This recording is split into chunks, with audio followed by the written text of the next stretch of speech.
What's going on, Spitfires? Welcome back to another episode of the Spitfire Podcast. I am your host, Lauren Lemunyon, the Spitfire Coach, coming to you from Denver, Colorado. It has been a couple months since I have recorded a solo episode. I had just did a couple interviews with some business owners and had great conversations, but I wanted to spend this time to reflect and share some insights that I got from a recent client session, because I thought, you know what, if one person needed to hear this, I feel like other people need to hear it. So I hope that you get a lot of value. And just as a reminder, if you're not already subscribed to the Spitfire Podcast, you can do so at Apple Podcasts, Spotify, Google Play, or wherever you get your podcasts.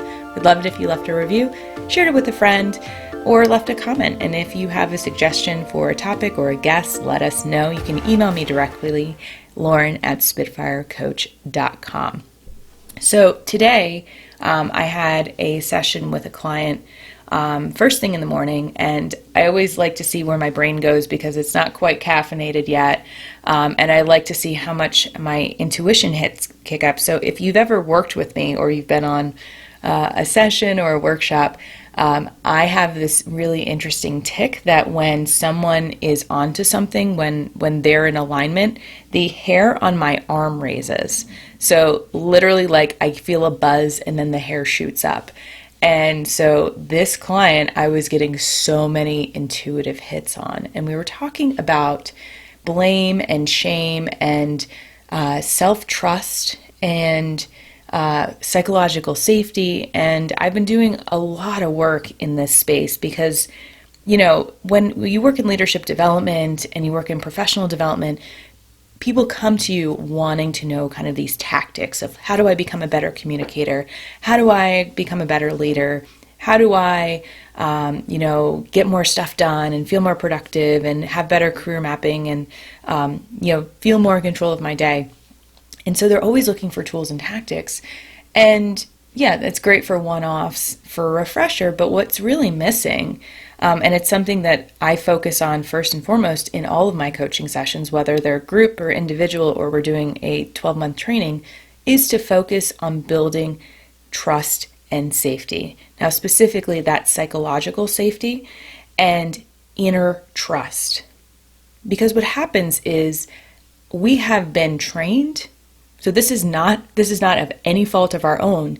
We have been trained through society, through our family structures, through schools, through religion, through government, through the media, that we can't trust ourselves, that we need to look to things outside of us, above us, to give us direction, to tell us what's right or wrong. And so it switches us into this external look, or this binary right or wrong, good or bad.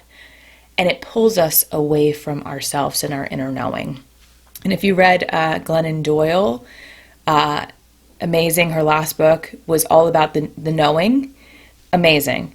And this separation of like listening to ourselves. And that was actually the word that kept resonating with me as I was talking to my client, because I asked her, I was like, I feel like you're in your head trying to create logic and reason around something that's centered around your heart. And I want you to just close your eyes and breathe into your heart and have a conversation and ask it what it needs you to do to unlock it. And she said the word is listen. And that was exactly what I picked up. And so this listening, this asking, this curiosity, an inquiry of what is it that you need? Because we have forgotten, we have gotten so far away of just asking ourselves, what do we need to heal? What do we need to trust?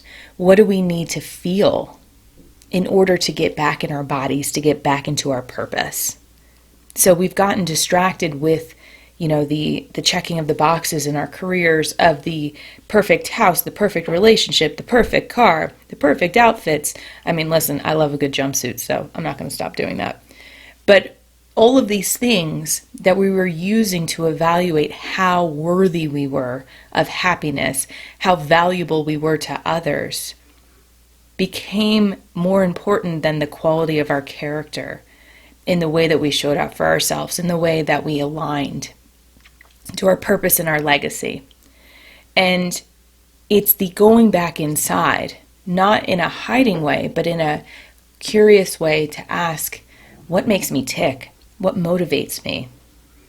What lights me up? What's that inner fire that starts to unlock everything else around us? Because when we stop looking outside of us, we stop chasing, we stop exhausting ourselves, we stop expecting things to be different than they are.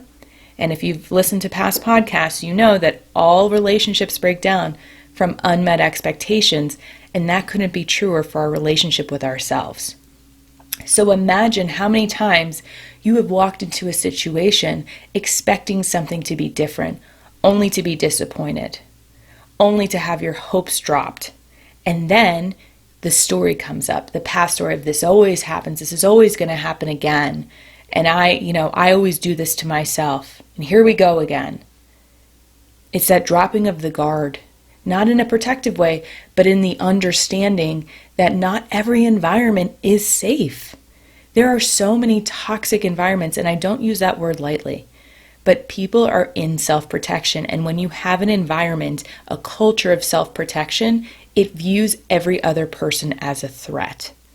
So we are literally just protecting and dumping, protecting and dumping. And of course we're exhausted. Of course we're exploding. Of course we are burning out at an astronomical level because we aren't trusting ourselves and we aren't trusting those around us and we aren't trusting our environments.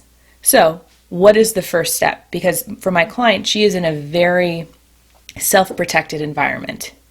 And she was like, so what do I do here? And I said, I wonder what could happen if we injected a little compassion in this situation. And you can apply it wherever you want. And so it first started with her having compassion in herself, having compassion for her coworkers, having compassion for other people that she was interacting with. But it first started with herself.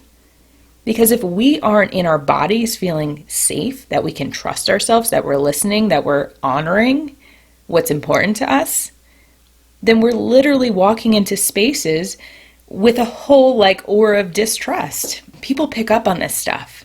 Well, guess what? You have that too. You may not be as aware of it or identify it as intuition, but you know if someone feels safe or not. So if someone is walking into a space, you can pick up on it. You know when you're going to have good vibes with somebody because they're aligned and they're trusting themselves and they're coming from an authentic place. Or you know if someone is in self-protective mode. You might not label it as, oh, this person clearly doesn't trust themselves. You see this person as being vindictive, as being manipulative, as being snarky, as having microaggressions, as being judgmental. We all have these labels that we push out to other people, but if we pull it back, they don't trust themselves. And they don't trust people outside of themselves either. So our first step is taking care of ourselves.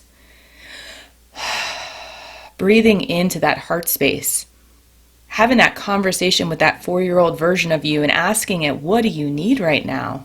Acknowledging it for the experiences it's had. Sitting on that curb, giving it a hug and saying, you know what? I'm sorry that happened to you. What do you need from me? What would be really great right now?